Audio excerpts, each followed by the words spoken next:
ህገወጥ ስደተኞች ባህር ሲያቋርጡ የተሳፈሩበት ጀልባ ሰጥሞ ይህን ያህል ሰዎች ሞቱ አዲስ ዜና አይደለም። አዲስ ዜና የሚሆነው ልጆቻቸው ለሞቱባቸው ቤተሰቦቻቸው ብቻ ነው። ይህ ክስተት በተደጋጋሚ የምንሰማው ዜና ከሆነ ዘመናትን አስቆጠረ። ይሁንና አደጋውን ማስቀረት አልተቻለም። በዛውም ልክ በህገወጥ መንገድ የሚሰደደውንም ሰው ማስቆም አልተቻለም። ታዲያ ለምን መፍትሄ ያጣ ነገር ሆነ? በዛሬው ቪዲዮ በተደጋጋሚ ከስደተኞች ጀልባ መስጠም ጋር ተያይዞ ያለውን ሁኔታ እናነሳለን።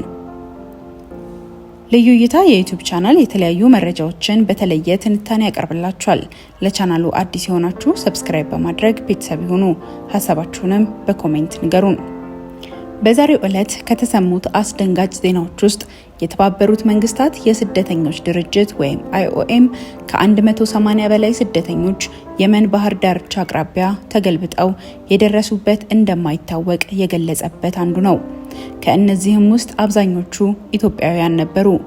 እነዚህ ስደተኞች መነሻቸውን ጅቡቲ አድርገው የተሻለ ህይወትን ፍለጋ ወደ መካከለኛው ምስራቅ እንዲሁም የባህረ ሰላጤው ሀገራት በህገወጥና አደገኛ መንገድ ለመሻገር የሚሞክሩ ስደተኞችን ያሳፈሩ ነበሩ። በዚህ አደገኛ ባህር በኩል በተደጋጋሚ ለመሻገር የሚሞክሩትና ቀደም ሲል በደረሱ አደጋዎች ሰለባ ከሆኑት መካከል በአብዛኛዎቹ ኢትዮጵያውያንና ሶማሊያውያን መሆናቸው ይታወቃል።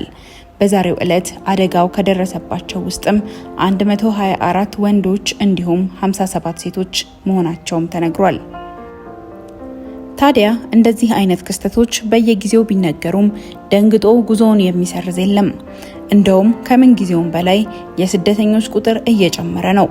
ከሞትኩም ልሙት እንጂ ሀገሬ ላይ ምንም ተስፋ የለኝም ያለው ወጣት ቁጥር ከቀን ቀን ጨምሯል። ወጣቱ ተስፋውን እንዳለ በውጭ ሀገራት ላይ በማድረጉ ውጭ ሀገር እንልካለን ባሉ ግለሰብም ሆኑ ድርጅቶች ገንዘቡን ይገብራል። ከገንዘቡም አልፎ ይኸው ህይወቱንም እየገበረ ካሰበበት ሳይደርስ ባህር በልቶት ይቀራል። ተሳፋሪው ተስፋውን ከሀገሩ ውጭ በማድረጉና የተወለደበት ሀገር ለሱ ምንም እድል እንደሌለው ስላመነ ይጓዛል። ታዲያ ጀልባዎቹ ለምን በየጊዜው ተመሳሳይ ችግር ይገጥማቸዋል? ብዙ ጊዜ የአየር ሁኔታ ማስጠንቀቂያ ይሰጣል። ይሁንና የሰዎች አዘዋዋሪዎች የአየሩ ሁኔታ አደገኛ እንደሆነ እያወቁ የባህር ላይ ተቆጣጣሪዎችን ለማምለጥ የሰው ህይወት ላይ ቁማር ይጫወታሉ።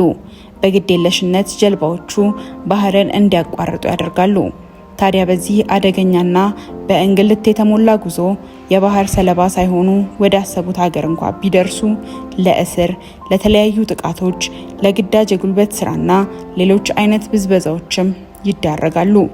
በታጣቂ ቡድኖች እገታና ዘረፋም የተለመደ ክስተት ነው።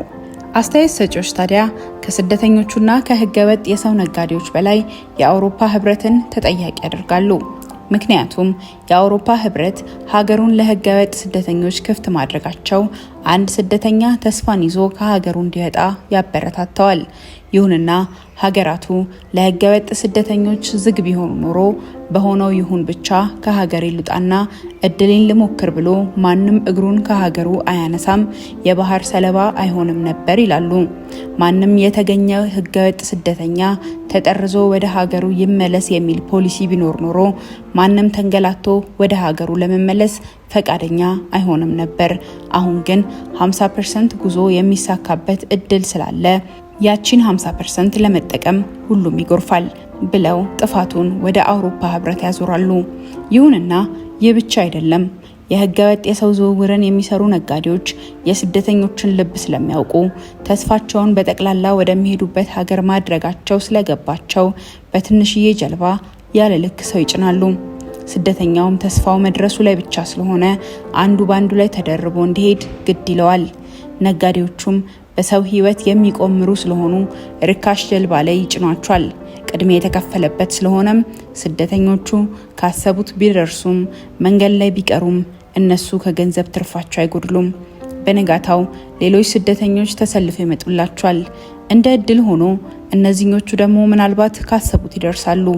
እነዚህን ምሳሌና ተስፋ አድርገው ደግሞ በንጋታው ሌሎች ይከተላሉ። የማያልቅ አዙሪት ነው።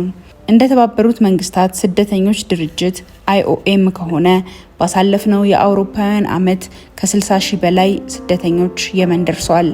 እንዲሁም 580 ሴቶች 100 ህጻናትን ጨምሮ ከ3400 በላይ ሰዎች ሞተዋል ወይም የደረሱበት አይታወቅም።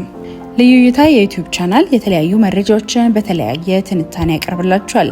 ለቻናሉ አዲስ የሆናችሁ ሰብስክራይብ በማድረግ ቤተሰብ ይሁኑ። ሀሳባችሁንም በኮሜንት ንገሩን።